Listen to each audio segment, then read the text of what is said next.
CO, hello, I'm Cade Thomas, and welcome to Double Feature Movie Club. This is our 27th episode, which is crazy. There we go. It's our 27th episode, and we are talking two thrillers, which is the movie The Visit by M. Night Shyamalan from 2015, and The Invitation from 2016. I forget who the director of that was, but he directed a few things. We'll talk about that later, specifics. Right now, we are just going to introduce our guests and waste time. Our guest this week is Jennifer and Diane. Diane, you're here this week. That's crazy. Hola. Hola. Hola. Well, great. Ollie says hola too. See? Mm-hmm. Oh, there's Ollie. No, there he is. Well, Jennifer, how are you doing? I'm doing great. Perfect. Thank you. How are you guys? I'm good. You look fantastic. Oh, well, thank you. Jennifer, your lighting is incredible. Mm-hmm. You know, fluorescents feed me. Mm-hmm. Unlike most people who look dead under fluorescents, I guess they're good for me. Yeah. I look like I'm glowing. Yeah, you do have a very, I don't know if the light, I don't know. We'll see. You look glowing. It's a very warm inner glow. I can adjust that if you don't mind. I mean, I can also wait. You can, if you want to. Whatever works for you. Yeah. So that's glowy. Yeah. I don't know. I still look pretty like I'm radiating something. Well, it wasn't like that before. I don't know what happened. I don't know. But oh well, it's fine. So we're going later. We'll talk about our. That looks good. Yeah, that looks good. Mm-hmm. I found a fluorescent button. Oh, you did. Okay, good. Yeah. Good. Later we'll talk about these movies, audience. Don't worry about that. We will dig into these. But right now it's a part of the show where we just kind of vamp and talk about stuff in our lives and different things. I wanted to say for my little bit here at the top, I also watched Weird, the Al Yankovic story. It's out on Roku. It's a pretty good movie. I would recommend it. It's fun. It's a fun little, it's like, making fun of sort of biopics. So, and kind of, that's the idea. And it's like loosely based on his life, but almost entirely it's all made up. And Daniel Radcliffe plays Weird Al. And I read that he's getting a lot of rave reviews for his portrayal. Yes, he's incredibly good in it. And he's really good. And it's filled to the brim with like celebrity cameos, but like in a way that's like natural or like purposefully unnatural or whatever. It doesn't take away from the film like in some other like comedy films. Like the point is like they're playing like other celebrities typically and in this sort of situation. So there's a really great party sequence when he's on his rise, and so they have like all of these celebrities playing like weird celebrities of the time, and so like it's I don't want to like spoil anything from it, but it's a great scene. That scene in particular, and just throughout it has a lot of great moments. So it's too bad you don't save movies like that for this movie club. Well, I mean, who would have known that movie would have been that good, or like to plan ahead? I don't know. We don't typically talk about new releases, or movies that typically what's the problem is here is that the movies that I find incredibly interesting, I watch the first time around. That seem like, and then the list. I'm not sure what that says about this podcast. And then this podcast is for movies that I'm like, I'll get to that eventually, and then they get put on a list, and that's what this podcast is. Is that list? Yeah. It's the movies that I'm not forcing others to watch these with you. Yeah. It's so basically your podcast is to torture me. Well, our podcast, Diane, is to torture you. I signed up for it. That's right. No, you get like 2 movies a season that you get to add to the that I get list. to choose, which are typically the better movies. Oh, well, I don't know if we should say that. Yeah. We haven't got to one of them yet, Such so a we'll gentleman. You I give know, her two, a whole two. see. I keep sitting in movies going, have you seen this?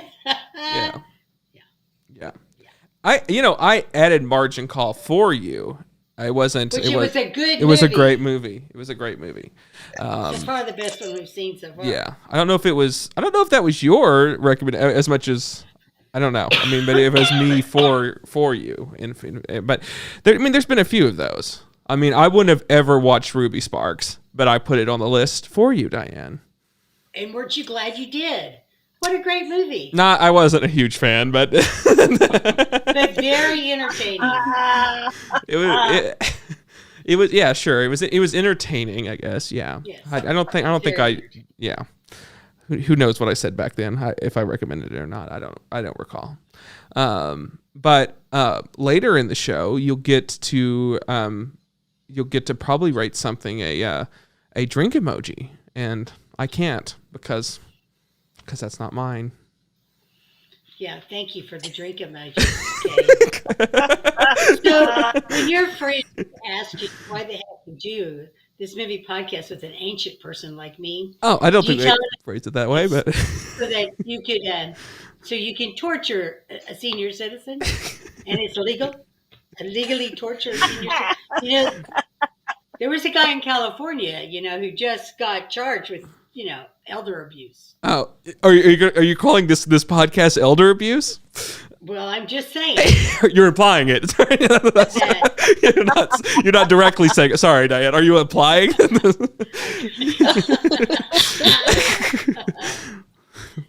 Well, I mean, I hate to drag Jennifer into this, but she watches some of these movies. She might agree with me. Mm-hmm. Well, sorry, Jennifer. We're not being too nice to our guest here. Sorry. Do you consider this? That's okay. Okay. Well, Jennifer, what would you like to talk about up top before we jump in?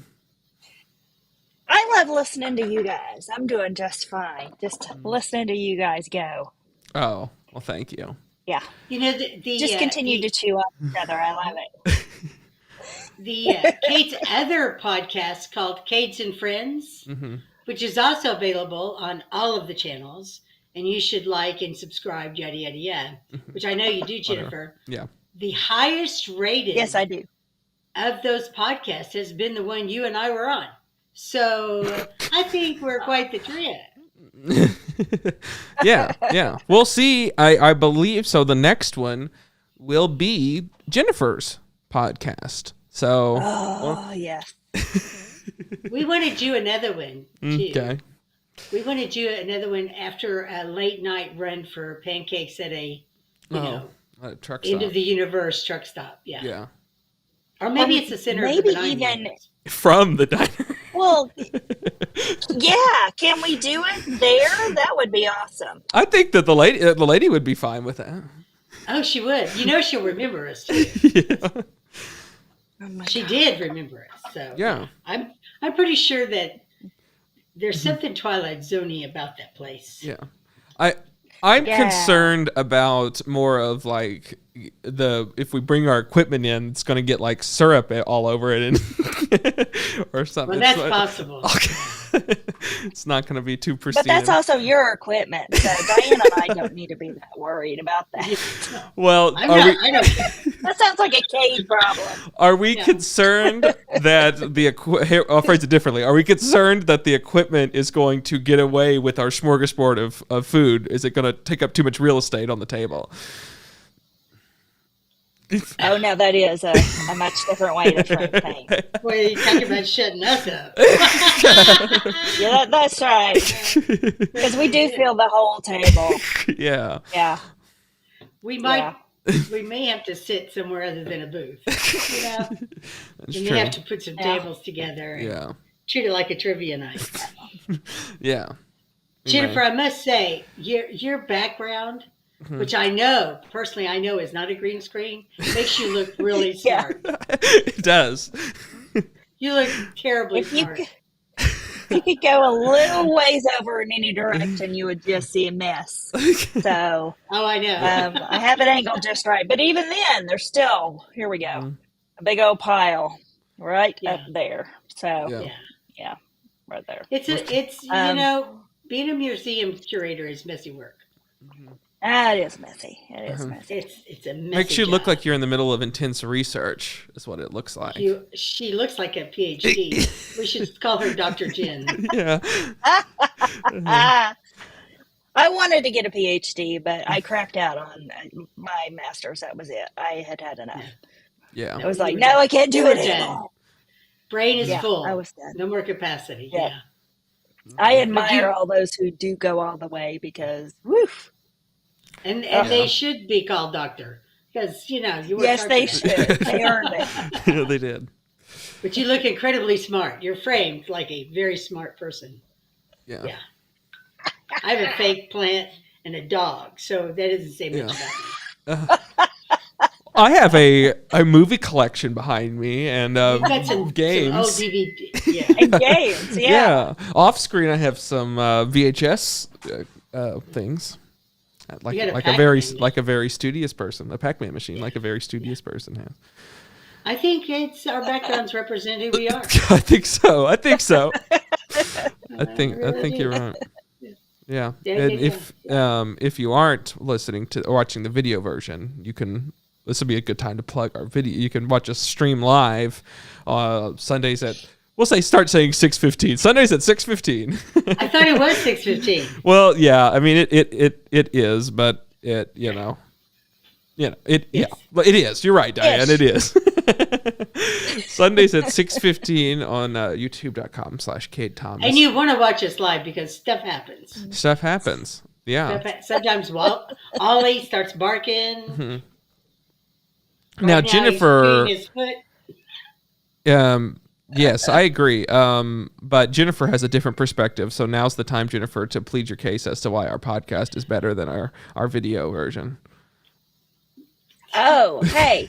I don't like the video portion. I am an audio only podcast girl. Okay. And it doesn't really matter what's in the video. Like, that's for TV and movies. I just want to listen. So, I mean, have the video if you want, but I don't ever watch it. Okay. It's because she can speed up the audio. Yeah, that's what I And thought she I was like going it to a say. little I assumed that was what she was going to say, not the fact that she just hates our Yeah. faces. Yeah. She can speed it up, listen to it while she's watching a movie, playing her video Yes, game. it's because you're or not a doing movie email star, address. Cade and Diane.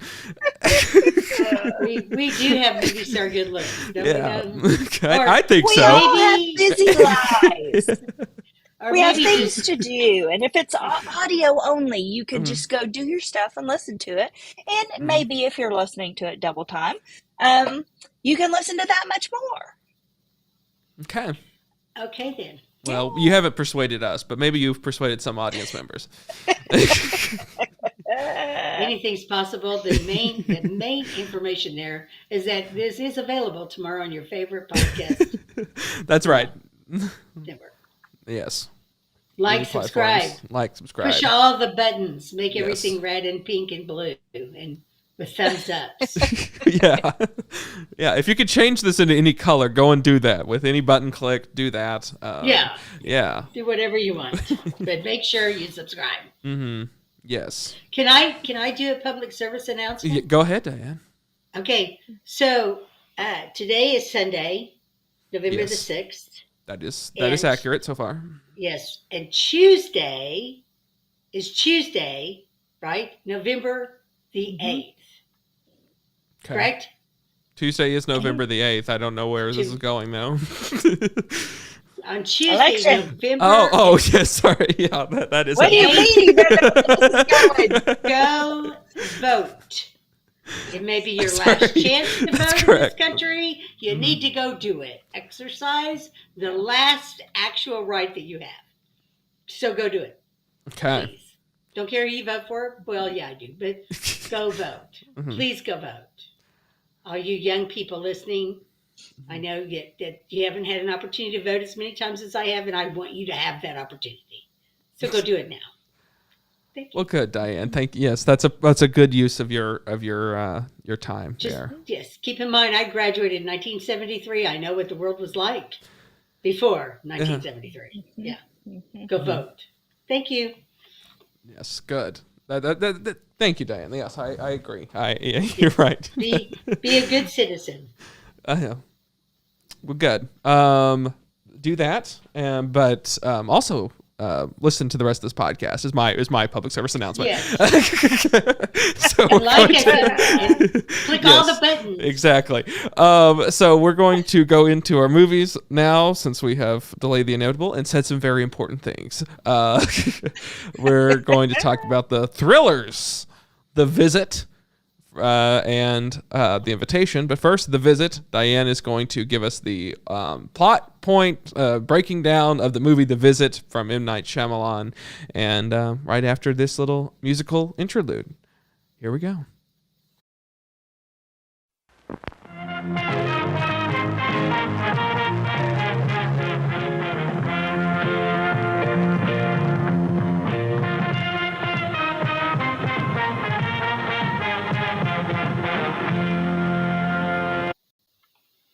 Oh, M. Night, you have done it again. You've reached right down into our collective fear memories of visiting our grandparents to give us a movie that we've all had nightmares about, I'm sure.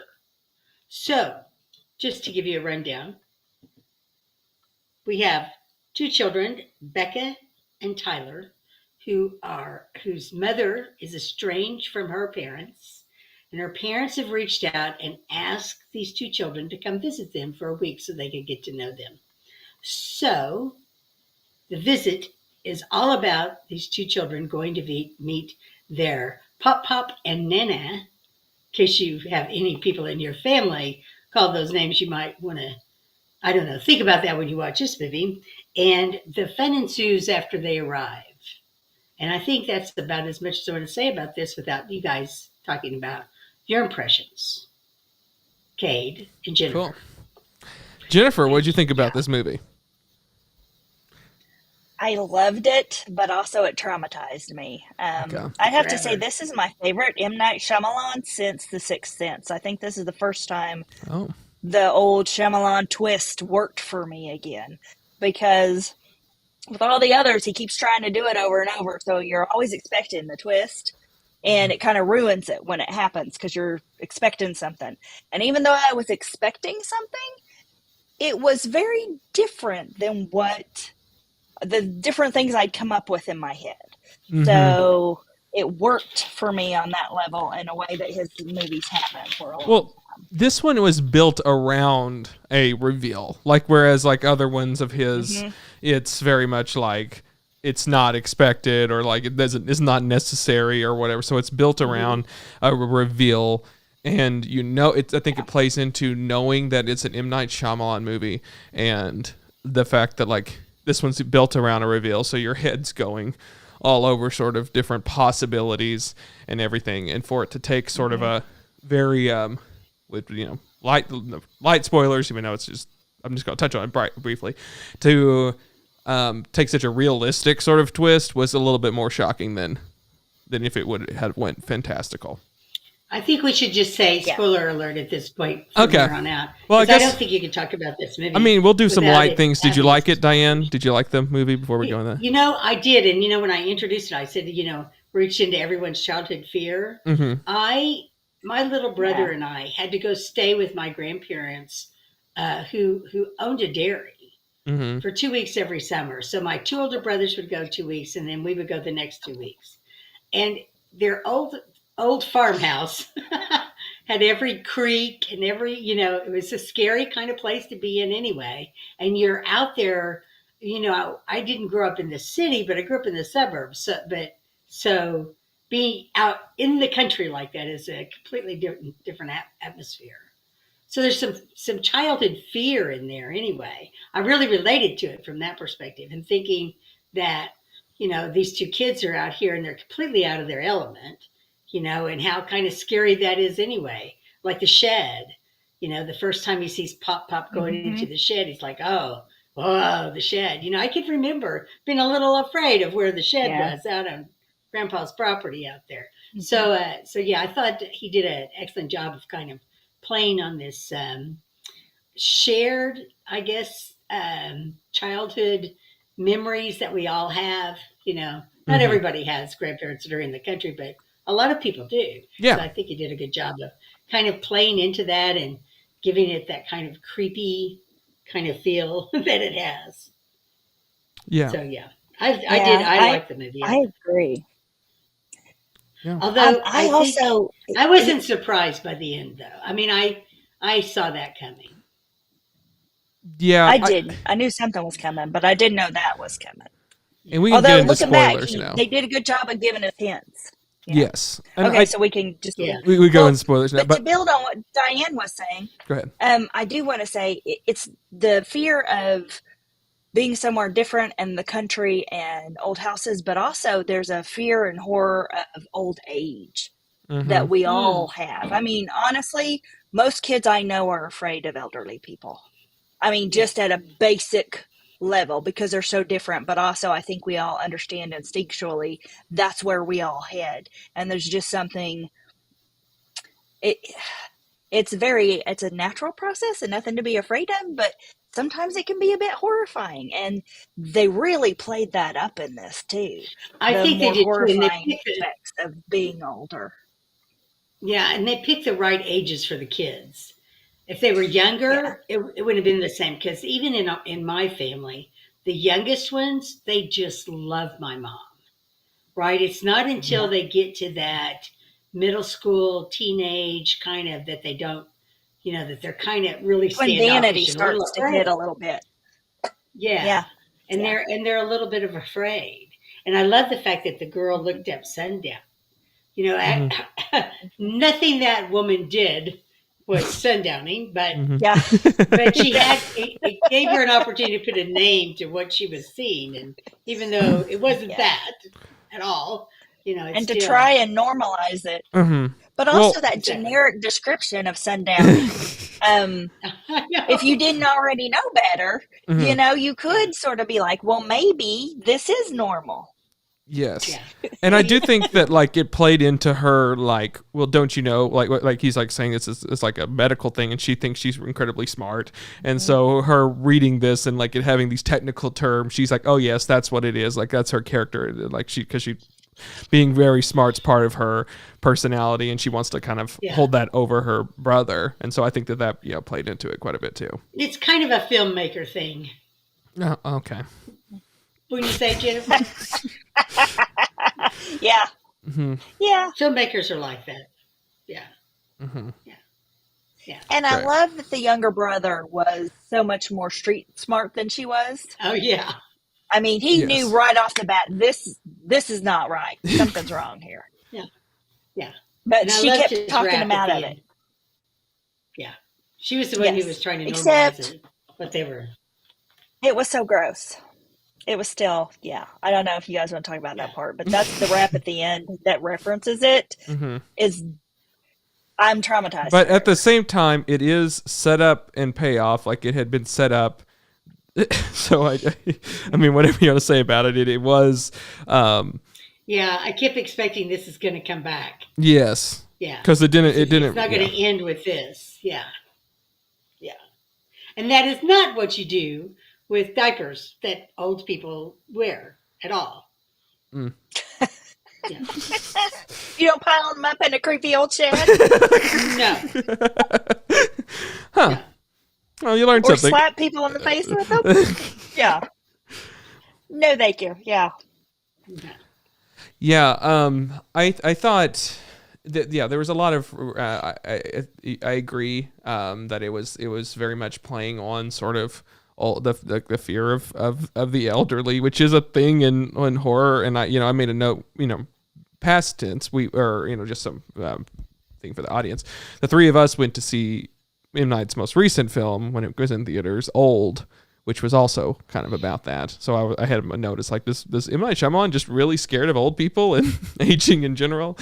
It could be. I mean, it could be exploring aging. There's so many things that I mean, even though I'm a senior citizen, that up until 10 years ago, I'd never heard of before, like sundowning. You know, I did not know that adults can become incontinent like that. You know, and you think, how in the world can anybody become that way? And people do. And people do experience sundowning. And, you know, most of the time, once somebody has reached that point, they can no longer be in home care, you know, but they certainly don't go scratching on walls and stuff. I mean, give me a break. And Naked. But these aren't things that we talk about. When we talk about kids, we know what to expect from toddlers, and you know, it's like ad nauseum. As three people who have no children, we get tired of hearing about every freaking phase of childhood, and teenagers, and all this other stuff. But you don't really get a lot of exposure to what it's like to be, you know, to reach that age, what you're going to experience, what things change, that kind of stuff. And but everything you do hear about is always very negative. And it isn't all a negative experience at all. Especially in our culture. Yeah, you're right. We don't see that a lot. We don't see the good part about it either, you know. The more natural, life cycle part of that, with multi-generational families all living together and that just being a normal part of life. It's just kind of this horrific mystery to most of us. And it's fear of the unknown too. And you were right, Jennifer. I think it's what's in front of us, and it's something that you really don't want to know about. You know, I can remember being, you know, in high school thinking I'm not going to live past 30 because 30 is so old, you know. And then of course I did live past 30. Then I thought, oh, I'd never 45. Lord help me. How ancient is 45? Oh my gosh. You know, sign me up for the old folks home at 45. Right. Yeah. So, same thing with 50 and then 60. And, you know, I'm coming up on 70 now. And I still go, and I can remember my mom telling me this when she was 80. You know, I still feel the same way I did when I was 25. And I'm like, now I get that. At 80, she did. Still feel the same way. I'm sure she does now in her mind, you know. That's the part she still remembers. Okay. So Cade is like, I can't relate to any of this. Because I'm only like 25 and I think I'm old. No, I don't think I'm old. But no, I'm not. Didn't we have a wake on your birthday? I mean, one of the things I had looked up was, I was looking at kind of the production of this movie, and the original script was called Sundowning. That was the original, what the script was called. And really? it was whenever it was made, it was under that name, which to me makes sense, especially whenever how that's revealed, like it's revealed in like a way that's like, that's the name of the movie. Like, and so knowing that sort of, I had read that before, and I was like, and then you kind of, when I watched it, I was like, okay, it's very clear. Like this is the scene where they explain the title of the movie. It kind of felt that way a little bit more. So it did have that very much sundown. It was like stop the movie for this explanation, which wasn't necessary when the movie wasn't called that anymore. But you know, I'm really glad they didn't name the movie that, because then people would think this is sundowning. And that's not what sundown is. Yeah. I do think that was some marketer that also said like The Visit has a lot more, you know, mystery around it and a little bit more kind of, you know, but yeah, I think that was an M. Night sort of thing. I must say, you know, most of the time people's biggest complaints, more than even like the twist or anything of like an M. Night movie or just something that's made fun of a lot, is the way that like he typically, the way he writes dialogue is so unhuman typically. It's very like some alien's idea of what a human talks like. But I think it particularly works well with kids. They seem very natural because they don't, whereas like other screenwriters who can write adults have a hard time writing for kids because they can't really, because they're like, that's just an adult speak. And so it doesn't seem weird whenever a kid's saying these M. Night Shyamalan lines. and then also it's not weird when like a crazy elderly person is like, it doesn't, they're supposed to seem odd, and like in otherworldly, so it doesn't stick out as odd there either because it's supposed to be that way. So I do think that this movie really did a good job of, or he did these played to his strengths a little bit more from the dialogue department, and I think the oddities, like then the perfect casting of Kathryn Hahn as the mother. Oh my gosh, she is so good. She's so good. She was wonderful. She can sell the lines. Scene, yeah. Oh my gosh. Mm-hmm. My goodness. Yeah, that last scene with her is yeah, that's one of those highlights I think of the film. Yeah. Yeah, in like the only comedy thing about her performance. Go ahead. Well, the only thing though, back to her performance, the reveal. It took her a long time to get that out. Now I understand she was probably shocked, but to me, like I would think the minute the tablet was turned and the mother saw, I would think right that second they would start screaming like, "Oh my god!" The fact that she was like, "Guys, it was just, it went on way too long. Yeah. It was almost as drawn out as the police response. She was, yeah. I mean, she was literally able to drive the hours to get to that house and get there before the police. Or with the police or something, or I don't. Yeah, I like, so like kind of the dialogue of that, like she's kind of weird, but like the dialogue's odd, but like Kathryn Hahn play, like to sort of say how they each sort of play it. She plays it like she's kind of quirky and kind of like a mother that's like, so it's like Kathryn Hahn knew exactly how to play those lines. Like these are odd lines still in this movie, but they don't take you out of it as much because of how each sort of, they're kids, they're these elderly, and then with Kathryn Hahn, she's playing it like a little bit like tongue in cheek or comedically, and then but with the exception of that last scene, I don't know if she played it completely just beautifully. I thought, and I thought you're right. The reveal is. She was like, but I do think it was played for like she tried to play it like she was in shock, and didn't quite. Well, she didn't want them to panic as well. I think there was that aspect too. That's like, because I think in her head she knew, I'm far away from this, that they're going to have to somehow collect themselves, and they can't whenever you have kids, you can't have them overreact. So it's like trying to walk them through a situation of like, you can't react because you're in the middle. These are the people that they stayed with for almost a week, and they have to somehow exit out of that situation. Really good. So I am from an audience perspective, it's like, tell me what's happening, But I do think that that was the point of that. You could absolutely see Kathryn Hahn chasing a train. Mm-hmm. You could actually hear everything about her personality and how she played the character, that as that train was pulling out, that she would run alongside it. Yes. That was so natural. And she played her face. Her face when she did that. I mean, it was just, she was having fun with it right up till the end, and you saw that horrible look on her face. Like, this is the first time my kids are going to be away from me, and it's just gut-wrenching. And she played that just a silent performance of like, haha, I'm doing this or whatever. Like you could just like this because it's like part of a like.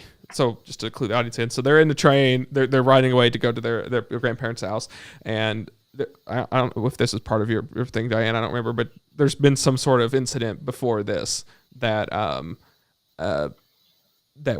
between the parents and her, that they were estranged, and they and this is, they've reached out to her to see the kids, and she's sending them off to go and see the grandparents for the first time. Anyways, so they're on a train. You didn't listen to my recap. I heard you writing. I mean, I heard you making noise, so it's okay. Okay. That you didn't listen cool. to that part. Sorry. But they're on a train. But I love that she She jogged along. She jogged along. We're trying to get to the point that which was just explaining why that was so great. So she's like, so they're sitting there, they're riding away, and so she's kind of, there's this great performance of her where she is like, she's like, oh, I'm gonna kind of jog along like you see in movies and different things, and like, and so she's like playfully jogging along as the train sort of goes by, and then she speeds up and she's like playing it comedically, for her kids, and then like as the train starts barreling past, it shows her. Standing back at the platform, and like immediately her face changes, and it's this powerful grief of, like you said, her seeing her children go away for the first time. And that is a excellent performance. And just thinking about how they had to, I mean, they probably didn't have too many takes of that. That could have been a one take thing from Catherine Hahn. And just the excellence of that, I mean, it's pretty spectacular too, if that had to be that way. She's so talented, though. I mean, she has very limited role in reality. She's not on screen very much. Yeah. But she's really impactful when she is on screen. Yes. She was, I think, one of the standouts of that. I thought they clearly made the kids very clear. They do have a complaint of mine is that they set up flaws or some sort of deep problem with them, which in his case which I thought his was maybe done a little bit better than hers. The son's case was that he froze up at a football game at one point, and in this idea that he was in the spotlight was on him, and he kind of froze and he just couldn't react or do anything. He was just like in complete shock. They set that up good, that was that, and it pays off later with a scene. And but hers was this mirror thing that was just like, we have to do that with this whole thing, and it didn't even really make too much sense, as it was more of a callback of like, she couldn't look at herself in the mirror or whatever, and then that. Actually, I thought when they were talking about the kids' neuroses, right, which I thought. That the portion where he's interviewing her on camera. Yes. Right. And she's doing pretty much all the interviewing. And one of the things that I didn't talk about when I did the overview of this, and you haven't said anything either, is this entire movie is found footage. Yes, I keep forgetting to mention that. Yes. And I forgot to mention that. And I'm like, no more found footage movies, please. Mm-hmm. But this one was much better done than the last one that we saw. Yeah.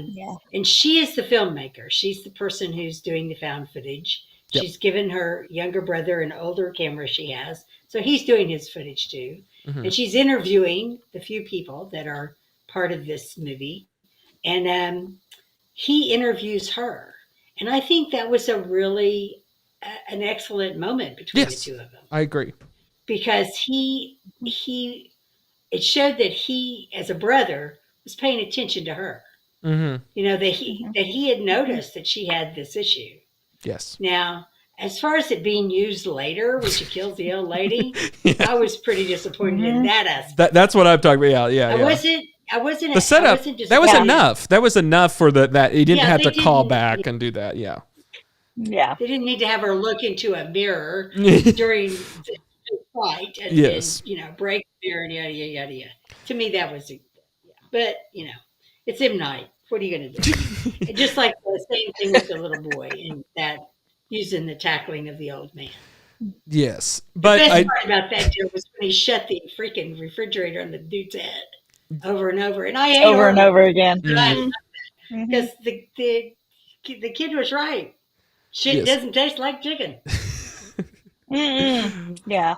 How do you like the way I introduced that? I thought that was a better payoff of because he's frozen and you immediately know what that is and sort of what in the sort of buildup of that, and I thought that it was him sort of coping through sort of that sort of thing. I thought that was handled a little bit better than the mirror scene, and and where all that so I thought the biggest sort of throw off of it had been set up about them, the fact that they were counselors now and everything and all that. So what the big thing that sort of I think, yeah, I could have saw that sort of coming and everything. But the thing that threw me off was when they start talking aliens and weird creatures and things like that. That was the moment that I'm like, well, we're going to go off there with this M. Night Shyamalan movie, which is not odd in an M. Night Shyamalan movie. And so that is where I'm like, oh, maybe we are going weird alien, sort of extraterrestrial, body snatchers, is, that's where my head went to. Yeah, no, I didn't. Maybe I'm just not as bright as the two of you, but no, I didn't think it was going to go there. Well, they said they had invisible antennas, like that, like little things, like, and that's M. Night playing with your expectations in a way that he sometimes doesn't work as well. Like he knows, and it worked on me this time. Yes, and well, and like, I think I agree it worked because like of just knowing M. Night's catalog and like knowing how he can kind of go with these crazy things, and that him knowing that like this is where he was playing into what you expected from an M. Night Shyamalan movie, and I think it worked. And I like it when he does that. It's sort of in his later career that he gets to do that a little bit more, where he plays in and out. I thought that what was Glass was it's quite honestly probably my favorite M. Night Shyamalan movie, which I know is something a lot of people don't like. But I really, really like that movie, and I think it's playing into what you expect a third movie in a trilogy to be, what you expect the movie to be from seeing Unbreakable and Split, and what you expect an M. Night Shyamalan movie to be. Like, it's playing into and against that, and also what is it within a comic book world? What type of movie is this? It's doing all this different sort of things that I find it to be very interesting. Like it does the sort of, in the very opening act, the first act is what you expect a Split Unbreakable crossover to be. And then they get that out of the way and they're like, okay, that's over. They fought. That's it. That's your movie. Now I'm going to do what I want to do with this. And it was, I thought, a fascinating character study of these characters.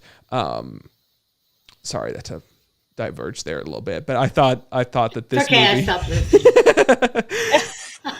I thought this movie, to get back to the visit, was him playing into at this point in his career, he had done, of course, the highs of Unbreakable and Sixth Sense, but then followed by like Signs and Lady in the Water and all these other The Happening, and people had sort of that part where he had been the twist guy and they fell on their face. What's the one where he was the Village? That was the other one that had a twist and all that. And then sort of went through a spell of, now I'm not going to be the twist guy. He did like After Earth and the Last Airbender and all these different things, and they didn't do too well. And then so he was like, I think enough time has passed that I can do like a twist movie. And I think he did it the right way of making it upfront about there is going to be a twist. But like played with, whenever you set that up, when you're M. Night Shyamalan and you set up, there's going to be a twist in this movie in your first act. It makes your audience assume that it's going to be crazy. Being that like now you're M. Night and you're saying, I'm about to do a huge magic trick in front of your eyes and I'm M. Night Shyamalan, it is setting up, this is going to be crazy. And for him to sort of subvert that in a really grounded way was, I think it's worth applauding. And I thought that, so it's and for something arguably more horrific than the aliens would have been. Yes. Yeah. Mm-hmm. Yeah. And it makes it a little bit more scarier of like, you don't know what's going to sort of like, what they're capable of that, I think, so let's talk about the sort of found footage part of it. Diane brought that up. I thought that it was well done. The sort of, you have two cameras, you have two cameras. You set up that they both have one. They both have different filmmaking sort of styles. One of them's, and like, I thought that was a sort of good conflict of how she wanted sort of things to be done. And I think the film had a lot of cool little meta things about it too, from a filmmaking perspective, of the fact that she's like, oh, make it tense or make it, teasing or whatever. And then and he shows the sort of the shed scene sort of happens, and he's acting bizarre, and then he's like, oh, well, what's in the shed? Like sort of setting up like the idea that like these are going to be like, teases or tense things, because she had said to do that. There was little things like that. I thought it was funny, like how he's like replacing swear words with pop stars, and that's of course a commentary on the fact that it's a PG-13 movie and that you really can only get the one sort of swear thing, and then for that to play in with the football thing, there was a lot of ideas that was sort of set up and paid off in interesting I loved ways. it. Yeah, and that's sort of meta in an interesting way. It also made me laugh right in a very scary part when he whispers Katy Perry, and I just cracked up, and I needed that at that moment. Yeah, Diane and I have seen this actor before. He was the kid in Wildlife, and it's a different role. This one's a lot more comedic, and then the other one it's a dramatic role. And he talks more in this than he did in Wildlife. He was just kind of there to have his wild eyes and be like, oh, I'm worried about what's happening with my parents. And this one, he gets to sort of speak and do some things more. I like him. He's got a very interesting look. Mm-hmm. Like, he's that's well, I could say like he has like just like an odd sort of interesting look about him.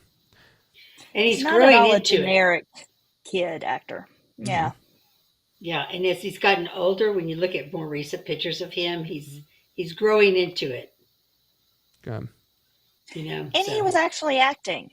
He wasn't just reading lines. Both kids the actors were really great. Yeah.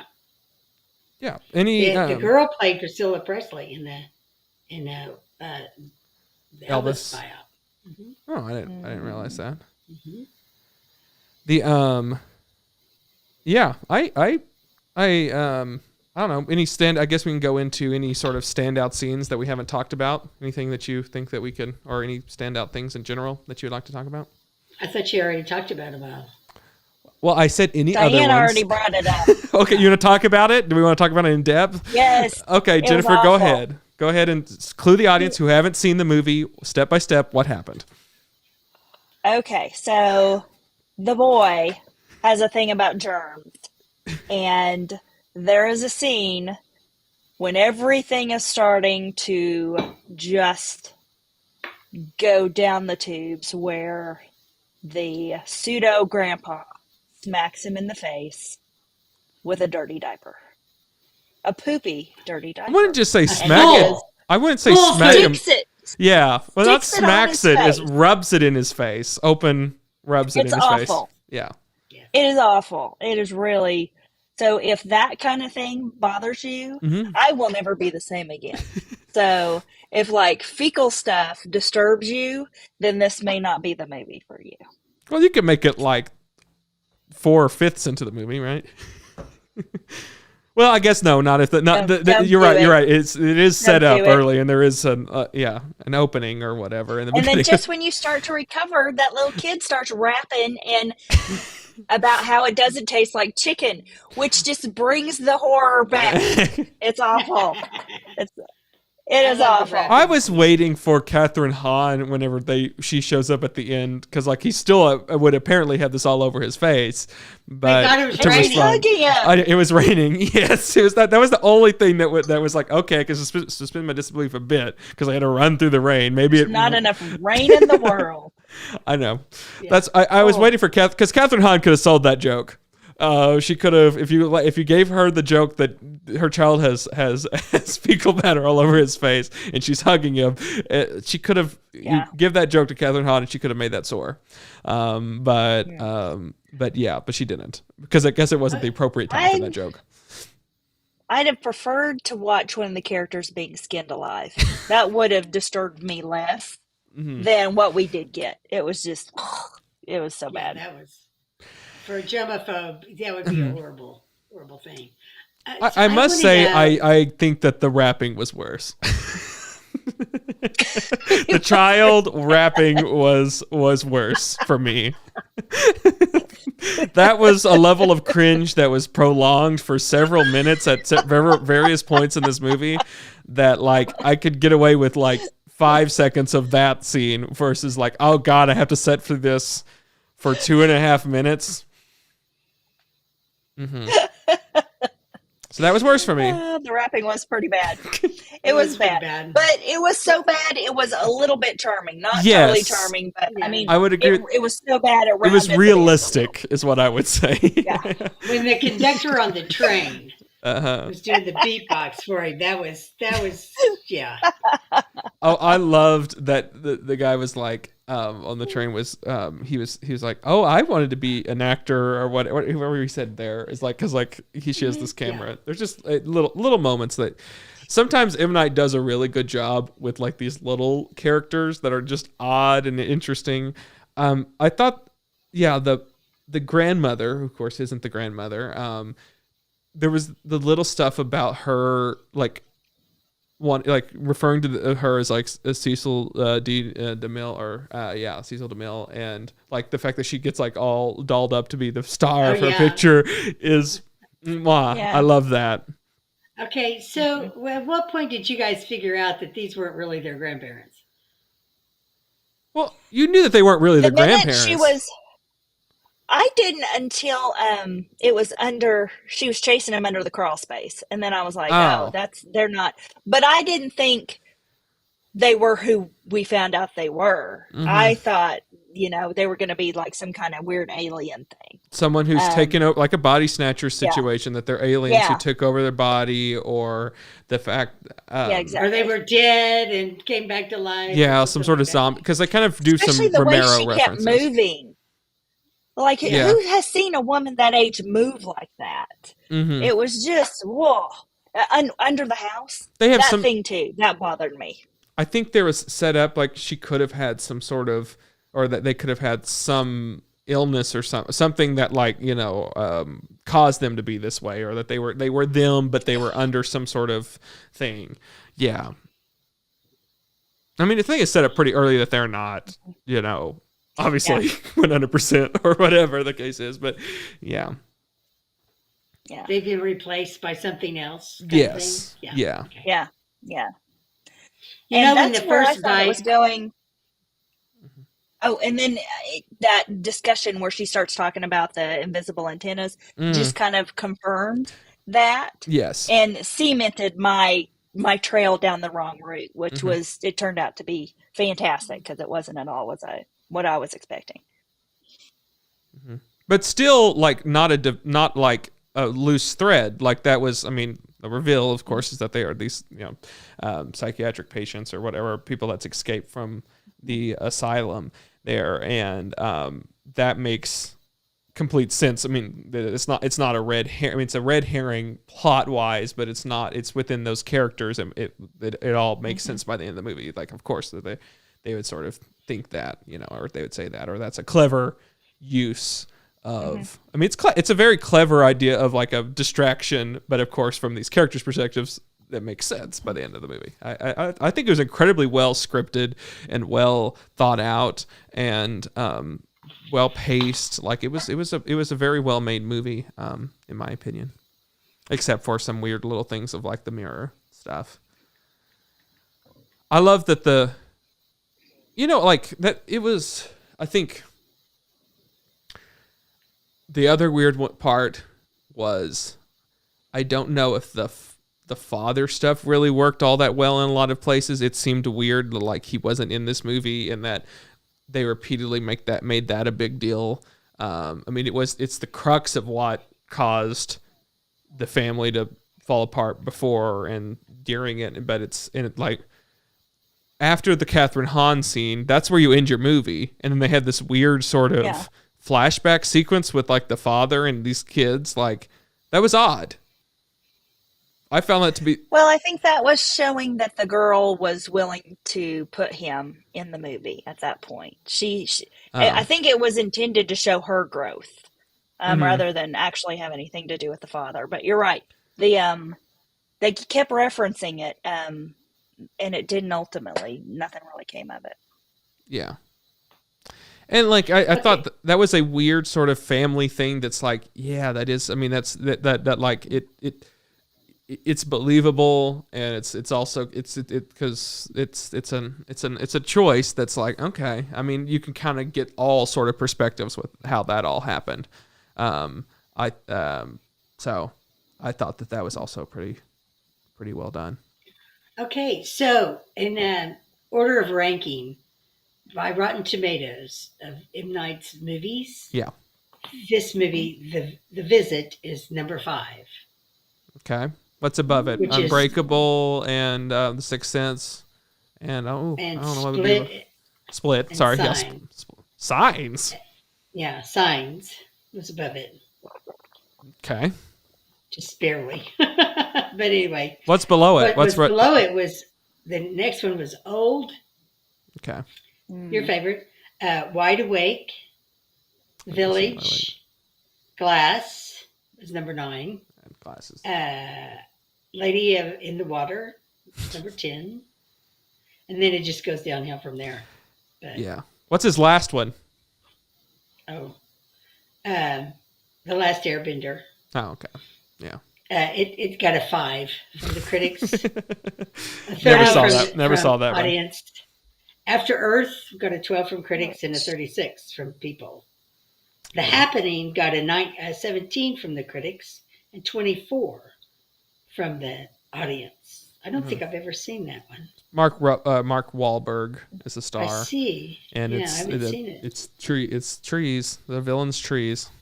And so there's a lot of shots of these wide shots of landscapes with the wind rustling through trees, and that's supposed to evoke some suspense, but it really doesn't. It's just it really doesn't. And it's of course Mark Wahlberg trying his best to act, and it was just a train wreck. Just a train wreck. Okay, so The Visit was pretty,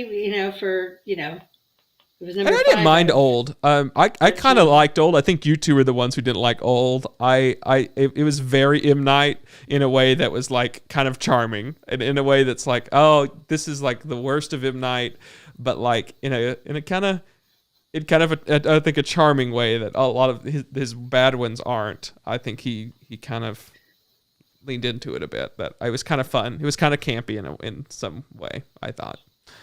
Yeah. It had a good premise. Yeah, I just don't think it stuck the landing for me anyway. I was disappointed in that landing. Let's put it that way. But it went in the opposite direction, where like it told you ahead of time with like this movie, we're going to have a twist. There's some sort of mystery afoot here, and then they went in the sort of very sci-fi, very and the one that kind of makes you scratch your head of being like, well, that doesn't really fix everything, but okay. I don't know. I liked it. Here's a M. Night movie that I have never seen called Wide Awake. Yeah, I had never seen Wide Awake. It was done before The Sixth Sense. What year was it made? 1998. Yeah, it's number 7 on the list. Yeah, I'm not familiar with that. Yeah, me neither. Never May seen need to put that on your list. Yeah. Too old. Too old. Eventually, maybe season 6 of Double Feature Movie Club. Oh, Lord help us. Okay, so would you recommend this movie, Jennifer? Yeah, Jennifer. She's trying to rush us along. Yes. We've talked about it. Well, she's right. We don't have much time. Okay. Yes. I would recommend this movie.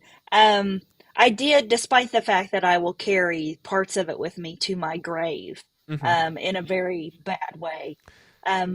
Overall, it was fantastically creepy. It scared me. And it also made me laugh. Yeah. There were some really gross parts that we've already talked about, and I thought those went a little too far. But again, I mean, he touched my soul with a dirty diaper. What can I say? Yeah, that was a tough one. Never forget that. Is that going? I think that should go on the poster. M. Night Shyamalan touched my soul with a dirty diaper.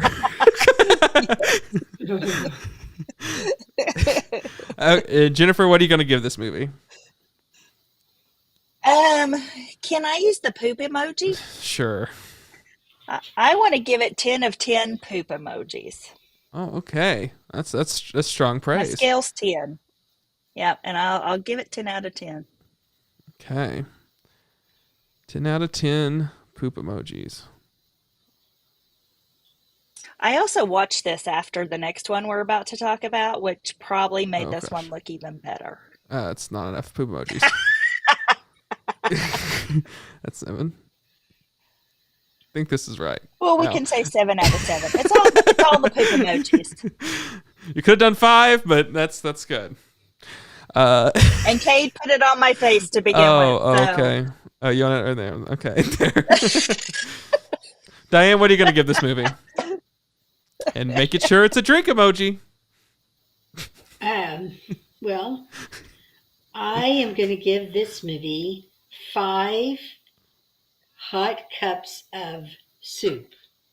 Soup. Right underneath the coffee pot. Coffee. Pot. Okay.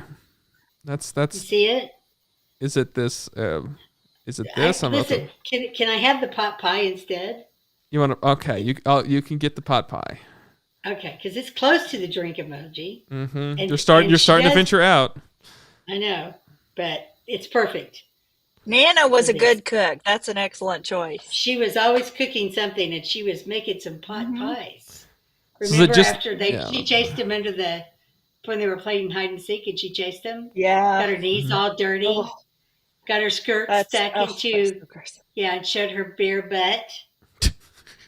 We didn't even talk about all the elderly nudity that you get in this film. There's a lot of it. Only by her, though. Yes. Yeah. Oh, that's right. That's right. A lot of elderly female nudity. And like a lot of nudity in general for a PG-13 movie. How much? I mean, it was all behind. That's true. I guess it was that's all fine. just butt. It was all butt. Elderly butt. Yeah, you're right.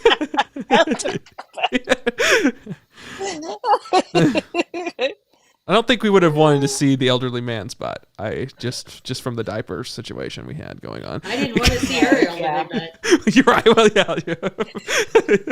You're right.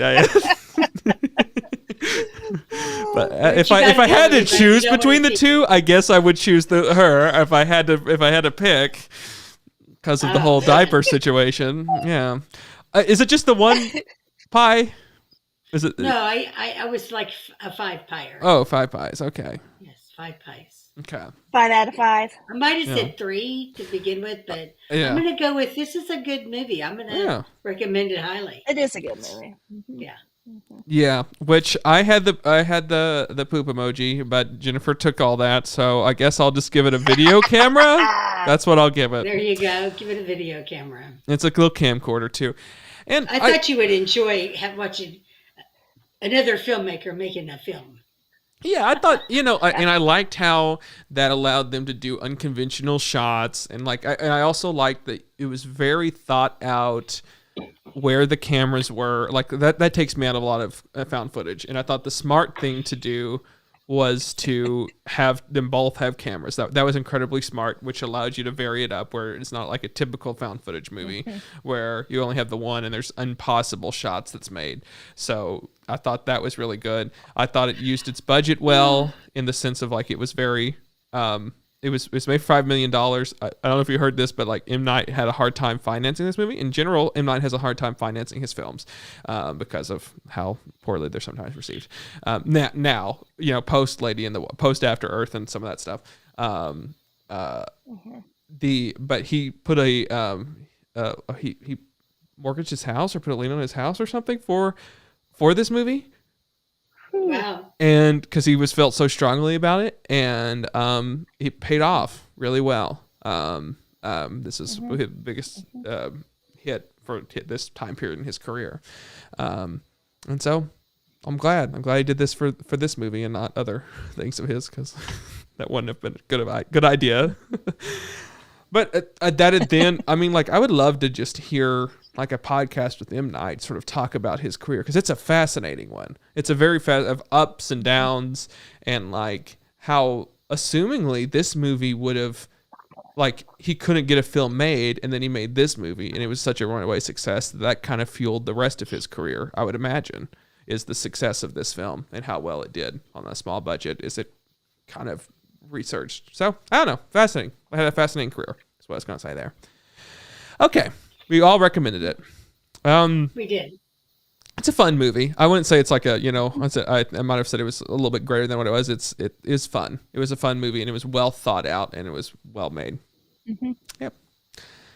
Okay, great. We're going to go into our intermission, grab something from the concession stand, and Jennifer will come back with her plot synopsis of the movie. What's the movie called? The Invitation. The Invitation. The Invitation. Right after this short intermission.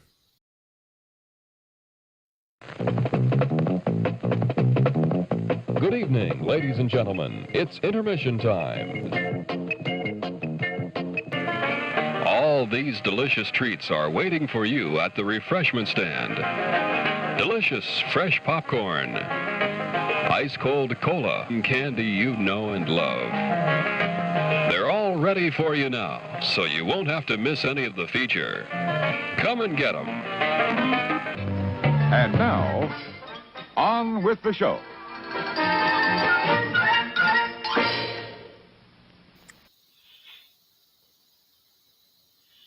There you go, Jennifer.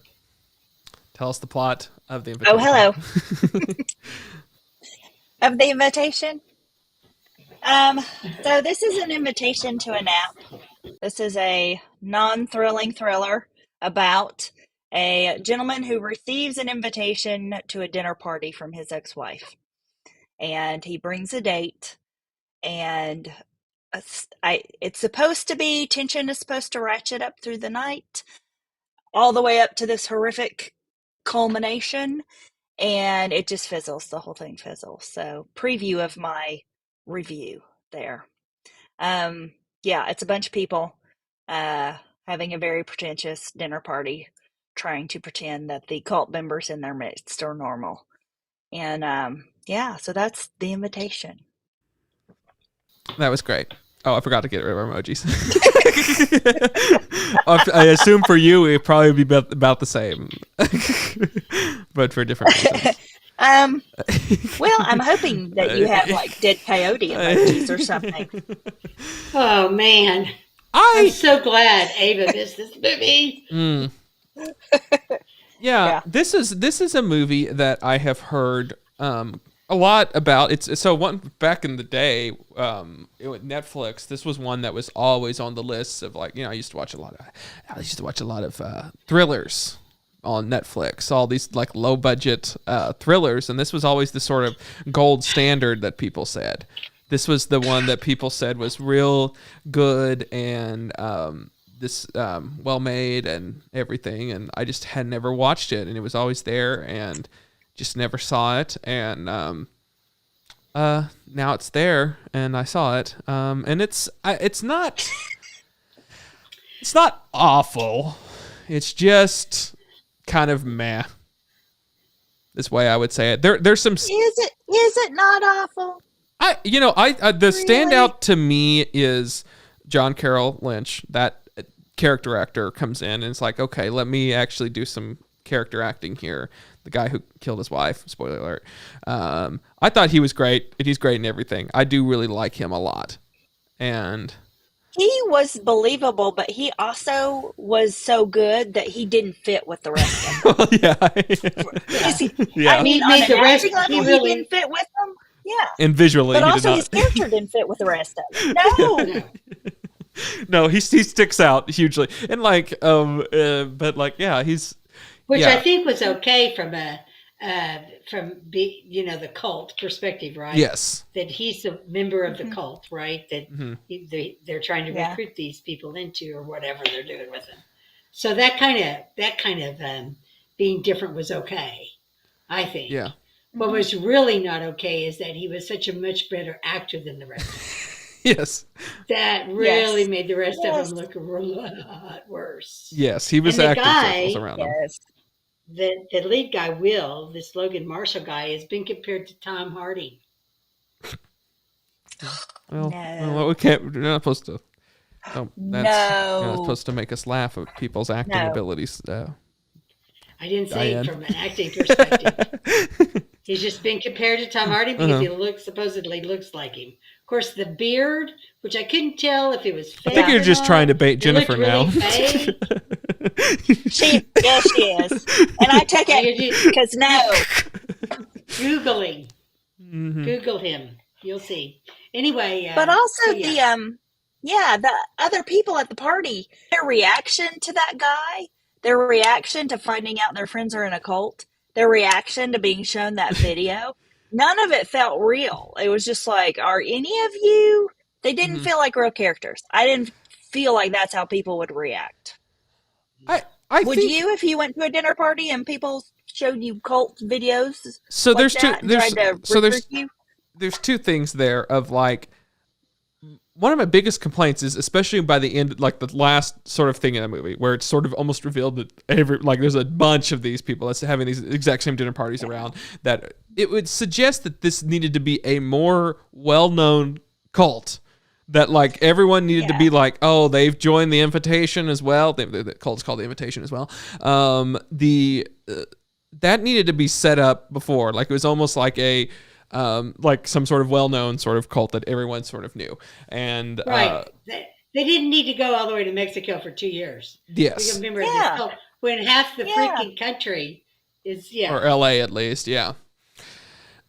I mean, why couldn't there have been a billboard behind the dead coyote? Yes. For the invitation, you know? Yes. It should that would have made a lot, like it needed to be set up like, and that would have, I think, helped elevate the movie of like everyone would have been like, oh yeah, I've heard of that, you know, and like it kind of would have made it like a bigger pill to swallow, or easier pill to swallow, where they're like, well, maybe there's some truth to this because there's a lot of people around that talk about this, and it's just something that we're not aware of. But like, and it would have made them, like the video, make it a little bit more like if it just would have been in circles, people have talked about this, but they were familiar with it. But so much of them were like learning about this for the first time, or that all that they knew was like through what their friend was what their experience was through their thing. Well, you would think, right, if there was a cult that was setting itself up for mass suicide, and that widespread, from judging from the end spot, that everybody would have known about it. Yes. Of course. Yeah. Did everybody know about Heaven's Gate? Yeah. Well, that's like it. Yeah. I mean, but they didn't do what they do in this movie. But or at the end of it, they're not gonna, like, not every dinner party on the Hollywood Hills is being right. So this obviously was something that people knew about in a widespread way, but maybe they just thought of that ending after they had done the whole movie, which is possible. Yeah, because they had because this movie is shit. So therefore, we need to do something to make it seem like it's like coherence. Yes. So coherence. Bring up coherence, Diane. Thank you for doing that. I watched this on Tubi. Yes, like you did coherence. Yeah, I think. Because the invitation is free on Tubi, right? We love Tubi. I watched it on Tubi, and when it finished, Coherence was the recommended next movie. Coherence is the better version of this movie. Oh my gosh, yeah. It's 10,000 times better than this movie. Coherence, I love Coherence, and I thought that repeatedly. And the crazy thing is, like, I think on Coherence didn't have the camera, I guess at the very least, like it didn't have the equipment that this movie had, and it didn't have, you know, some of the actors, like these were like very, like even lower tier than these actors were in Coherence, and it was a cheaper camera, and it was less, you know, the action stuff happened in the movie. It was just people talking, and somehow it was 10 million times better of the movie than this was, and it just shows how what you can do with a similar sort of, I mean, like, premise, and it's just acting, and it's just a better writing, and I can't recommend Coherence enough from a perspective of just how they were able to do something with no budget and make it so interesting. So watch Coherence. It just takes creativity, like even the visual effects. Yes, I don't even want to call them that. Like I'm going back to the coyote again. Yes. I mean, that was obviously a glass eye. Yes. And the coyote wasn't breathing, but you're hearing all these whimpering sounds. I mean, don't show the face at all, so you don't see the obviously fake eye that's not blinking. Mm-hmm. Just show a little bit of fur and put a hand under there, or so just it cut the looks scene like altogether. it's breathing. Yeah, Why why did they have to have that scene at all? I think I in their know. head they were trying to set up. I think that Were they supposed to be the coyote? like who Being was beaten out of their misery? yeah. But also, who does that? Where was Wild Care? I believe like it's supposed to set up that he will do what's necessary. I still try to understand why that was important. But in the director's head, they thought that was important for that character, for those two characters, and I did not. That should have been cut because it didn't. I didn't think it informed them at all. It didn't. It put him in an odd spot for me personally. That like I think it was supposed to show that he was. I think it's supposed to show that he was compassionate in a very kind of odd way. I believe is the way we were supposed to interpret that scene. But I don't know, and I don't care. It didn't belong. And it I was agree. Totally unnecessary. Yeah. It turned me off the movie from the get-go. And from that point on, I was trying to get over that scene. And that should have never been set up that way. One of the screenwriters for this also wrote, I don't know if you saw this movie or not, Cade, R.I.P.D. Oh, no, I did not. Yeah, he was one of the screenwriters on that, as well as he also did all the ride-along movies. Cool. Yeah, and the Clash of the Titans. So he's got writing credits. That's all I can say about that. Mm-hmm. I wondered when we watched Coherence, and I think we talked about it, how much of the dialogue was scripted, and how much of it, was what the actors just came up with. Yes. Because there's a lot of dialogue, more dialogue in Coherence than there is in this movie. And some of it just seems so natural to each of the characters that I wondered how much of it was scripted. This movie, I wondered the same thing, is how much of this is scripted and how much did these people just make up as they went, It seemed like some backstory, because I had read this and I'm like, wow, what difference is there? So when there was a screenplay for this, and it was originally announced when they were making it that the cast was going to be Luke Wilson, Zachary Quinto, Topher Grace, and Johnny Galecki. That was going to be your four leads. Oh my God. And so somewhere along the way, I don't know, they didn't get funding. I don't know how you lose that cast or whatever, or what. They read the script finally. That's how they lost them. Yeah. That's what the original cast was. And I don't know, one by one, I don't know, or how that turned. But yeah. I mean, there's a seed of an idea there. It's because it's a simple, low budget thing, and it's like going to a dinner party. Like it's like you could kind of see it's a little Agatha Christie if it was done that way. It's not done that way at all. But like the idea that here's whatever. They're not strangers, I guess, but they're people that haven't talked to each other in a long time. There's a mystery afoot as to why this whole friendship stuff dissolved. They're all coming here. They haven't seen each other in 2 years. The main character is going to his ex-wife's his old house that he used to live in with her new soon-to-be husband, and meeting with all his old friends. It's an interesting premise, and that there's something afoot there. They've joined some weird thing. Their attitudes changed. There's someone there that is living with them that. It's also odd, and like there's interesting little nuggets there. And if you're going to have these conversations with all these other friends, where it starts to show some of its cracks is none of the extra characters outside of the main guy and his ex-wife and her new soon-to-be husband. They're all, and then John Carroll, the guy who killed his wife, none of them have anything going on with them. They're just friend. They're just, I'm here to be friend. And it's just like, why did we need to have a group? Just, I guess, by the end so they can be disposable cannon fodder is all that I can understand as to why that they're around. but like someone had to die. Someone had to die. That's the whole reason that they're there is Yeah. some people had to die. And it's They do attempt to get you to know them, though, with these clunky scenes where Yeah. one by one they pull him away and they have their little exposition moment. You're right. But it's all Yeah. like, do we care? Do we care? Nothing about any of those scenes makes you actually care But about it them as doesn't characters. tell you anything about what they do, what they Or who their they are, relationship with their him, relationship with them. Yeah. Like you're right. I think more so it's to serve him as a character is the way I've always or to like slowly chip away at what his backstory is and the fact that he had kids and that he lost it. Like you're right. Like the only is the one friend who she like slaps in the face is the only one who slightly gets something.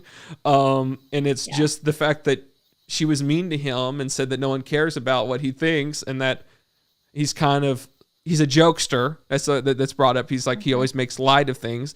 That's about it that you get as far as character stuff goes. For him and for any of them. Ben. And he's the only one whose name I can remember because you're right. He was the most human to me anyway, out of all those characters. Yeah, I do. I think that comes down to the actor. And yes, I agree that he was very human in the fact that like he's like, wow, why did this person slap me? Or like he talked very real, and he even reacted real to some of the things. I thought, yeah. And everyone's reaction to that, like someone hauls off and slaps someone at a dinner party, and then we're all just going to go on like, yeah, that's normal. Everything that occurs at that dinner party, and people go on like it's normal. That to me was like, okay, people wouldn't react. The only person who reacted the way I would have reacted out of all that was the woman who left and said, I don't feel comfortable with this. I'm out of here. I mean, seriously, they should have all. And that took a while. That took a while. Yeah. It took them putting on a screen of someone dying, and then like she left.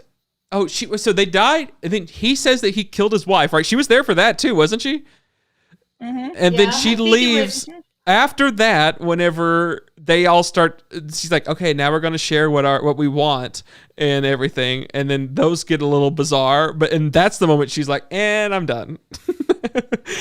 And like got a little bit sexual, and then she left. Yeah, it was because it got a little sexual. Was what made her leave. Yeah. Not the fact that she's in a room with a murderer. Slapping and the death and the murder. Yeah, that was all fun. Yeah. I think it was that was just the tip of the iceberg for her. I would think of watching the person die. She's probably like, why are we watching this? And then the guy tells the story about how his wife died, and he says it really matter-of-factly. And then I think it took her a second to register that he just said he killed his wife. And then it was all of a sudden, let's get kissy face. Let's do blowjobs. Let's do that. And she's like, what? Yeah. Okay. You've just gone off the deep end for me, dudes. And I would have been out of there when they played the video. Yeah. But my favorite thing was that when reaction. the video, they were like, why was she like 30 years old? It's one of my favorite. Like, you sit there through this entire thing and there's like this young person that's dying on the bed. And then like, cause I'm thinking the same thing.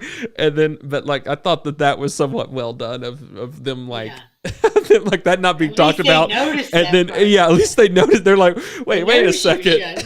And then they're just like, oh, she had cancer, and then just throw it away. And then that was like, and they're like, oh, okay. Yeah. That is not normal reactions anywhere in that thing. But anyway, but would it be normal reaction? Would it be normal reaction from these weird LA hipster people who have had some horrible trauma that's happened to one of them, and they do not know how to react to it, but they just kind of still want this friend group to exist, but they're not as young as they used to be. Like, it is kind of a fascinating group that aren't going to react to things as normal human beings react to stuff. Is my thought, at least. They're just so shallow and vacuous that they just kind of, and desperate to keep some connection. So they just stay there. I guess I can see that. but still, it was just. And there is lines about how like it's weird, and they're like, "Well, it's not any weirder than what some people believe here in LA," and it's like, okay, that like from that very narrow perspective, maybe they are acting too odd. Okay, so the whole movie is an LA trope. Got it. Now I understand. I don't think this movie's a great movie. Like I said, I think it's very just run of the mill thriller, low budget. It's fine. It's fine. It's not. It has a lot of problems, but at the same time, I really, really, really do like that character. What is it? John Carroll Lynch. His performance as Pruitt, I thought was a really good performance. I really liked when He's a scary guy. He's a scary guy. Such a scary guy. He can. Yeah. But at the same time, he looks like he could be the history teacher / assistant football coach. I mean, he's like that's and his ability to make that scary is that's talent. I agree. He's so affable, and the more affable he is, the scarier he is. That's why she has once he tells his tale. I have nothing. Yeah. She knows the word affable. Affable. She just drops that on us. Yeah. Yeah. I have a dictionary under my desk. I love Jennifer. Yeah. She makes me feel smarter. That's why I know her. Yeah. Yeah. And I liked right back at you. You're the smartest woman I know. Oh yeah, that's me. Never mind. I thought this movie though, is the highest rated movie these two writers have ever written. Of all their movies, this movie was the highest rated. It's got an 89. I don't want to see anything else they've done then. there was nothing about this that was interesting except the premise. I agree, the premise was interesting, but his performance, the characters were poorly written, poorly acted. I thought so. It makes like that character works in a way that like going back to that of like where they're sort of saying that these people who have had some sort of traumatic event would sort of use anything to justify sort of their feelings or whatever. And that made sense from that character's perspective, doing something so horrific, somewhat accidentally in a sort of drunken thing that putting in that perspective, he would just have to have something to go on with his life that would sort of dissolve, make him feel better is, I think, well thought out and well done, and like he plays that completely believable. If the whole film was more of that and more of that type of performance, because that it was repeatedly the thing that I found to be very interesting, and of course that in the end he has this sort of dark underlying sort of thing that he had, and like he just was hiding it under this sort of. He liked killing. He did. He liked it. That's why he kept doing it. Yes. That's why he was there. Yes, that's why he was there. In case he was a firm believer, and like I would imagine that all of these parties had someone like him that was like someone like these true believers that was like if they weren't going, if these other people weren't going to go through with the plan that this cult wanted, there was somebody there to sort of reinforce that happening. To clean them out. Yes. Yeah. So I clean them out. And I thought that like the film really relied, like whenever he told that story, that they were like having this fun little party game, and he's like, "I killed my wife," was also pretty great, and the slow push-in of the story, the slow push-in of this story, and then they like cut to like the horrified reaction, like that scene I really really did like. Yeah, they're like, "Oh." What? We're in the room with this guy? I thought, I don't know. Yeah. But then they reacted bizarrely after that point. But just the initial sort of reaction of that. Because how do you handle that? Like, that could have been a perfect, like, he was there to play that scene exactly how it was. And then the other ones, the writing wasn't there. It immediately falls off. But, like, that is an excellent idea. Like, in a better film of, like, what do you do if you're in this situation? Like, it's like a great premise in general of, like, you could have really a lot of fun with this idea.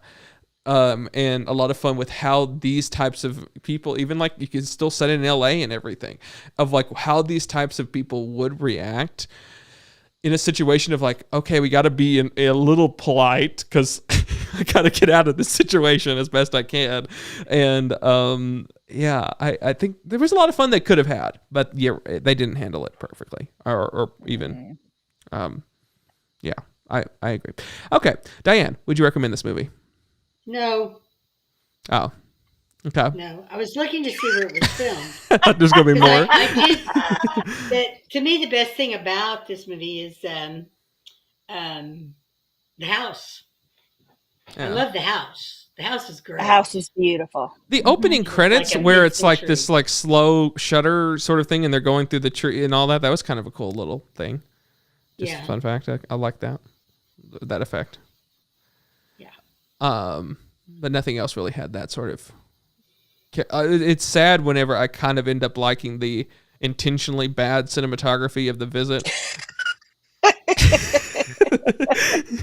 Then this like serious, moody thriller, amber lighting thing. It's just like, oh, okay, I get it. Just like we're real filmmakers here, and it's low budget, and we're gonna make it as pretty as we can and everything. It's just like, just make a film. Like, stop trying to be pretentious about it and everything. Like, yes, and like that's like I don't even think they were aware of how pretentious that they were like coming off. That whole group, like you could just tell these actors, and I don't know, they're all this sort of 30-year-old. We're out in LA. We're going to this hipster group that's just like, it's a little eye rolling, and the fact that they were just even the directors they were trying to be very very pretentious about it, and like we're gonna make it about something, and it did ring of that at several points, and it did. And then like you have M. Night over here, who at this point in his career is like the laughingstock of Hollywood, and is going to be like, I'm going to finance my movie because I truly believe in it, and I'm going to play into what people think of that, and I know that people make fun of me and whatever, but I'm going to do the thing I love, and I'm going to do a twist movie and everything, and and I'm going to even bet on the fact that like this isn't a visual, like I'm going to make it visually awful intentionally, like in the point of that, like no one's like, I don't have anything to prove to anyone anymore, is fast, like, and I liked that's why the Visit is a better movie of these two, amongst other reasons. Okay, Diane, what are you rating this movie? What are you gonna rate it? You have it, Diane. You have the drink emojis. What are you gonna rate it? A glass of red wine. Okay. Had it ready. I knew you would have that ready for me. There you go, Diane. See, aren't you happy that you have them? He only killed one person, though. Mm-hmm. Because he convinced the rest of them not to drink it. Yes. Well, they were drinking other glasses of red wine throughout the movie. Yeah. What did they say in 1984 or 86 something? Even the wine was pretentious. Rothschild. Right. Yeah. You're right. Well, also, no one, before we do go further with our ratings, can we also talk about the fact that when the ex-wife is dying, she calls him over to her. Now, this bitch just tried and killed all of them. Right. And he goes over to her, and she's like, take me outside. And he does. And the girlfriend helps him. Well, and the fact that like, what difference does that? She was gonna commit suicide right in the hall. Like what? Why she want to be outside? I don't. Yeah, it didn't even make sense to the purpose of the thing of why she wanted to be outside. I think take me outside. Oh, it was just to get them outside. I think to do the ending scene. Yeah. But again, it made no sense, and it was just it was such a stinker. Mm-hmm. Such a stinker. Well, so would you recommend this movie, Jennifer? No. And if there are probably no dead coyote emojis. Mm-hmm. You can also do the wine emoji. Like, crowbar emoji, or crowbar. Or what was the other one I was saying? I guess crowbar. Can we do half a crowbar? They have knives. There were knives and guns too. Man, how about one crowbar out of 83 crowbars is what I rate this movie. Okay, there is I know. not Or a noses. crowbar emoji, Because it was a sadly. stinker. Dude, do a nose. A nose One out of emoji. 83 noses. Yeah. Okay, one out You of... Because could it's a have that- stinker of a movie. You could do the poop emoji. You could do 10 poop emojis again. No, one? because that's one out of 10. Actually, it's 1 out of 83. It's 1 out of 83 poop emojis. Because this one was a stinker, even though there was actual poop in the last movie. This is the one that smelled. There we go. That's funny. That's my final line. Okay. I got a nose and a poop emoji is what I'll do. Perfect. Perfect. Yes. Yeah, that works for me. Okay. Yeah, I would if there's nothing else on and you have to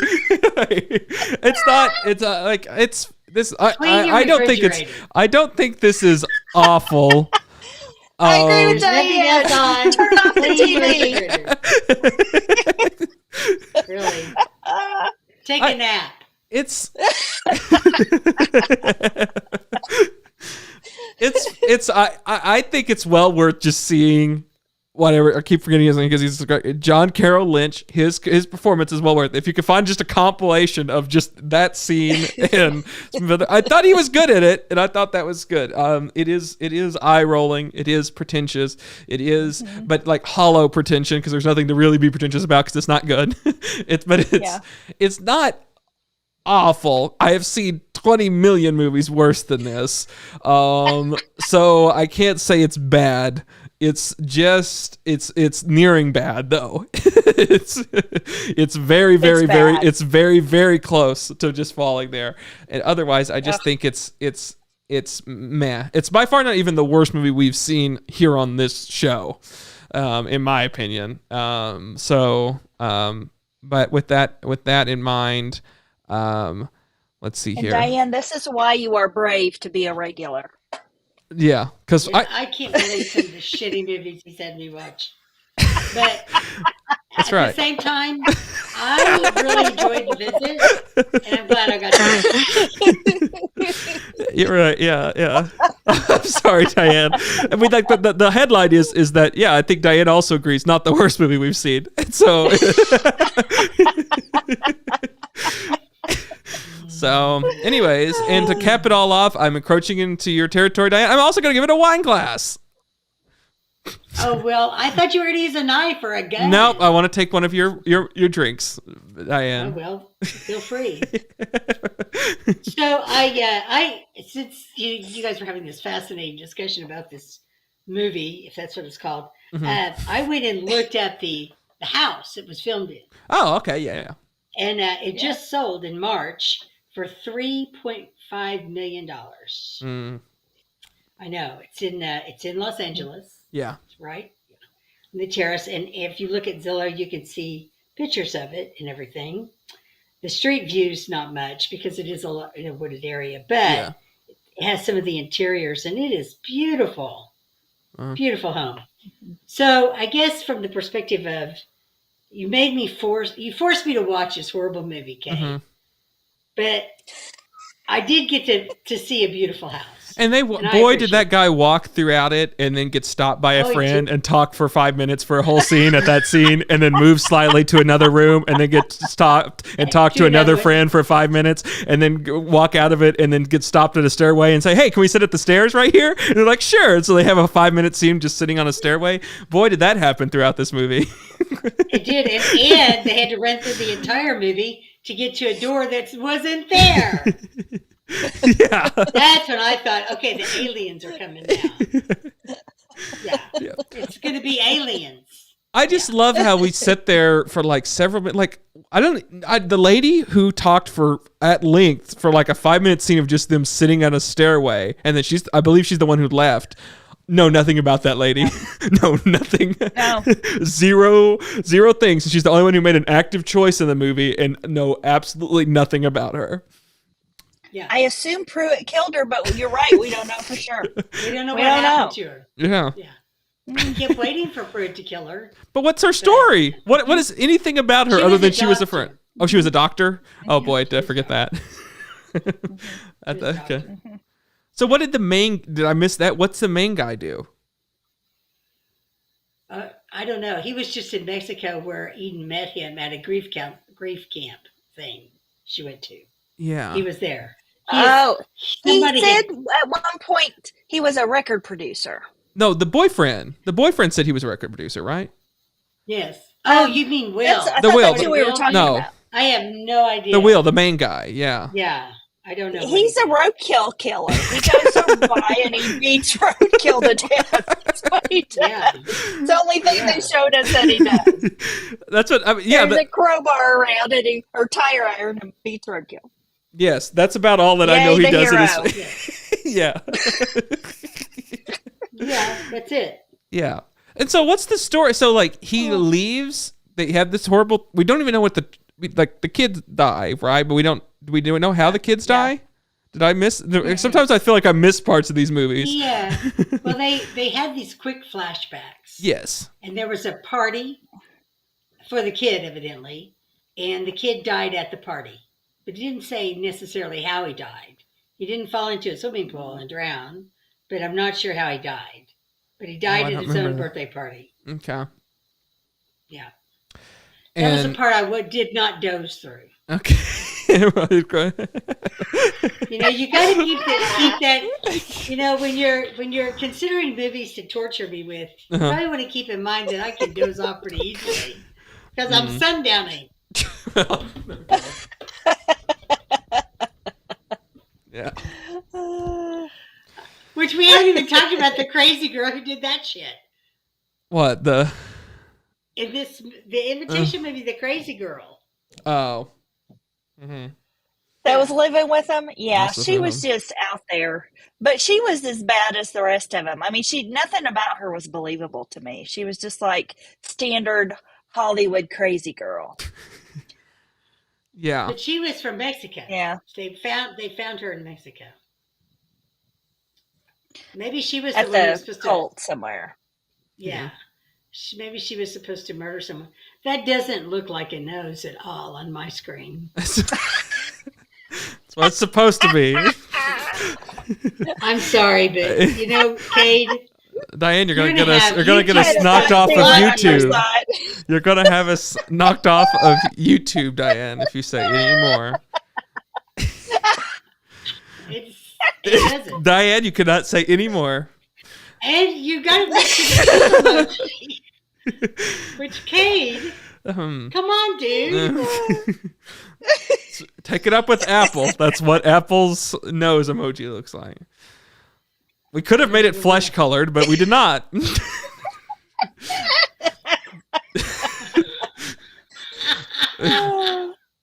Oh my Right. God. So So you knew too that nose was going to look like that. I didn't know. It's a nose. It's a nose emoji, is what it is. Okay, so pretend we're Apple employees and we're going, okay, we're going to add some emojis. Yeah. Somebody wants to add a nose. What do you think, guys? What should we do with this nose? Mm-hmm. What should we make it look like? Yeah. Johnny stands up and said, let me show you what it should look like. Great. Right. Perfect. I think it's the length. It's Oh. the length? Is that what you It's said? the length. Because it's a It's large way bridge. too long. Yeah. Or it's the nostrils. Oh my God. You know, But I think agree if the there are bridge was times. shorter, it would look more like an actual Here's nose, my thought. unless like something It else. should just be profile, right? It should be this way. That would fix it, right? How most noses are drawn, it should be profile. I look up there at this. Okay, that's just a good place to be right there. As I look at this, I think, why did anybody ever bother with the eggplant emoji? Yeah, that's a good I mean, good when idea. you got it's right here, and you can make it any color you want. Yeah. I don't know. Talk to the kids, Diane. They need to be better with their their emojis, right? If they just looked around a little bit, they would go, "Oh, there's one right there I could use." Yeah, you're right. Well, at least something came out of this. I'm not sure what came out of it, except for that it's too long. It's too long. It's too long. Yeah. Great. It's too long. Well, we still have one more segment at the end of this. This is a long episode. We're going to head into preview time now and talk about what our preview next week's films.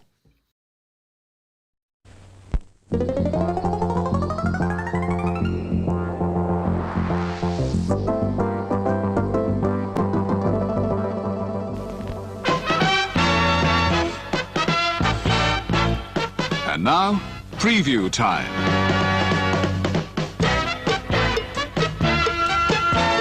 When it comes to entertainment, you can't beat a good film. So let's take a look at what's coming your way.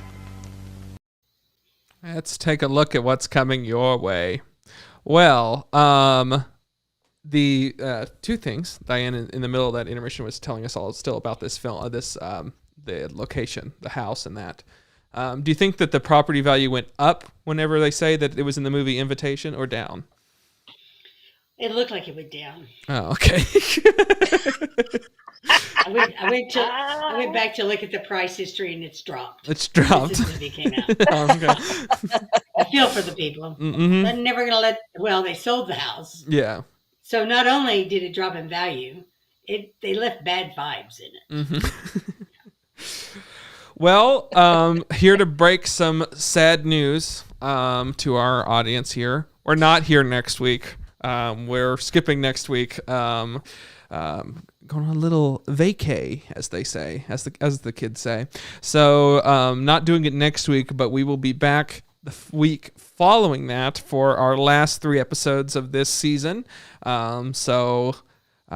Sad, we do 15 episode blocks, so that will be our 15.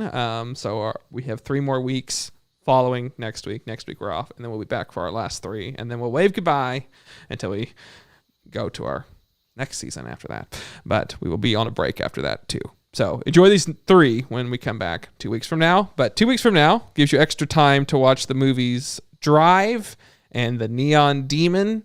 How does he pronounce this? Nicholas Riding Refn, or however you pronounce his name. His films, 2 of his films. So we shall see. You either love them or hate them, and we will see where we land on that. Diane, do you think you're going to love these movies or hate them? I don't know yet. I do know that the movie Drive is the 2011 movie, right? That we're talking about. It's the one with Ryan Gosling. Yes. Mm-hmm. Yes, and you can watch it at Amazon Prime. Okay. It's all of its rental. It's so good that it's only available by paying for it. Okay, that's good to hear. Not necessarily. It may be that it's so bad that you can't watch it for free anywhere. Well, who knows? Who knows? I haven't seen that one. I will say I have heard good things about it. Well, good. It does. It has a Sounds high like rating. You'll enjoy it.